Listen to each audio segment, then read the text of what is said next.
हा जो connecting link आहे हा ओपन होऊ शकतो आणि त्याच्यामुळे या ठिकाणी करंट कोसळली याविषयी काही प्रशासनाला माहिती दिली आहे का? तर ही जी आपण आता हे जे बघतोय ही पहाटे 3:30ला घडलंय. 3:30ला आपलं जे कंट्रोल सेंटर आहे त्यांना ते लगेच लक्षात आलं आणि त्यांनी लगेच अलर्ट दिला आणि बाकी आपण ट्रॅफिक थांबवली. त्यामुळं जे आपण एक तर आपण लक्षात घेतलं पाहिजे की जी सिक्युरिटीची सगळी सिस्टम बसवली आहे ही 24/7 काम करते. ही वस्तू तिथे आता इकडून जो पाण्याचा प्रवाह आपण बघतोय आपण पण सगळ्यांनी बघितला. हा प्रवाह यापूर्वी कधीच इकडनं आलेला नाही आहे. हा मोठा प्रवाह आल्यामुळे त्याच्या मागनं मोठे मोठे दगड आले आणि जो आपला दर्शनी भागाचा बीम आहे त्याचा ॲक्च्युली स्ट्रक्चर किंवा बोगद्याची तसा काही तो दर्शनी भागाचा बीम जो आहे तो वरनं खाली कोलॅप्स झाला दगडांकडून. आता बऱ्यापैकी हटवण्याचं काम झालंय. अजून 1-2 तासात सगळं काम संपल. ते झाल्यानंतर पोलीस डिपार्टमेंट वाहतूक किती चालू करायची इकडनं हे पोलीस डिपार्टमेंट निर्णय केला.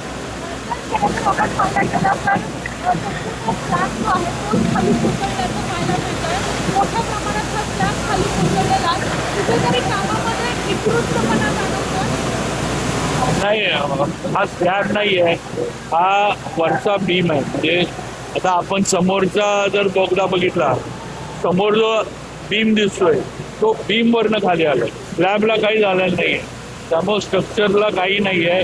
जो दर्शनी भागाचा बीम आहे तो वरनं दगडं त्याच्यावर आल्यामुळं पाण्याचं प्रेशर आल्यामुळं तो बीम वरनं खाली हे झालेलं आहे. बाकी कुठंही त्यांनी गेले असा धोका नाही आहे. कुठंही त्याच्यामध्ये काही स्ट्रक्चर डॅमेज नाही आहे. थोडं हे जे आहे ते एकदा काढायचं जे झाले त्याच्यानंतर होईल. त्याच्यानंतर आम्ही परत एकदा स्ट्रक्चर जे काय असेल ते आपण तपासणी करणार आहोत. भविष्यात अशा प्रकारे दरड कोसळू नये यासाठी काय खबरदारी घेण्यात येणार आहे? आता थोडं जर या टेक्निकल गोष्टी आपल्याला बघायला लागतील थोडा, पण त्याला एकच आहे की पाऊस आणि धुकं जे आहे त्या 2 गोष्टी कमी व्हायला लागतील. त्याच्याशिवाय ह्याच्या वर जाऊन म्हणजे डोंगरामध्ये काही उपाययोजना करणं गरजेचं आहे. कारण आता आपण इथं आहे जे वरनं लूज माती दगडं किंवा समजा वरचा काय ओढे वगैरे जे आहेत ते जर डायव्हर्ट करायचे झाले तर वरची काय परिस्थिती आहे डोंगराची ती थोडी बघून आपल्याला हे करायला लागणार.